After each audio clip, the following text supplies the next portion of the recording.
Recently, behavioral science has come up with a lot of science-based methods to address procrastination. Still, the art of putting things off has always been around since the beginning of time. One historical figure who overcame it was Victor Hugo. So today, we'll discover how he crushed procrastination in the 1800s. Okay, so the story of Victor Hugo is just like many of us. The man had a manuscript to write, the Hunchback of Notre-Dame. Instead of writing it, Hugo spent the entire year writing plays, hosting parties, and doing everything except writing the manuscript. Finally, his publisher gave him his last deadline to finish it, February of 1831. Victor Hugo had 6 months left to write the whole thing. Hugo found himself in big trouble and had to make drastic decisions. So, he bought and prepared everything he would need to write. And he also put on this long knitted shawl that would cover his entire body. To escape the temptations of the city life, he also locked his clothes in a wardrobe and gave the key to his servant. For the following months, the only thing Hugo did was write. He wrote the entire thing and got it published on January 14, 1831, 2 weeks before the deadline. And we all know how good the Hunchback of Notre-Dame was in public. Instant classic.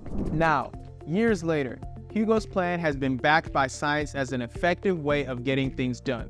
What he did is now known as commitment devices in behavioral science. In short, commitment devices are specific conditions that force you into doing what you have or want to do. According to Jason Rea, a behavioral scientist from Stanford University, commitment devices can be personal deadlines, public commitments, and any incentive or punishment. A common one is giving money to a friend and make them donate it to a charity that you hate if you don't meet your goal. Jason Rea also notes that commitment devices can have their drawbacks. It can be expensive, mainly if you're using that anti-charity method, or it may not even help you change your behavior. It'll probably help you get things done in the short term, but it won't necessarily end procrastination. If you want your commitment devices to work, you're gonna need 2 things. Number 1, give yourself concrete goals with specific deadlines. For example, if you want to become the best fiction writer in your city, your first goal could be to take 10 lessons from the online course you paid for by the end of the month. 10 classes are way more concrete and measurable than being the best at something. Number 2, find ways to be more aligned with your goal. For example, some people dress in gym clothes first thing in the morning, which makes them more motivated to go to the gym.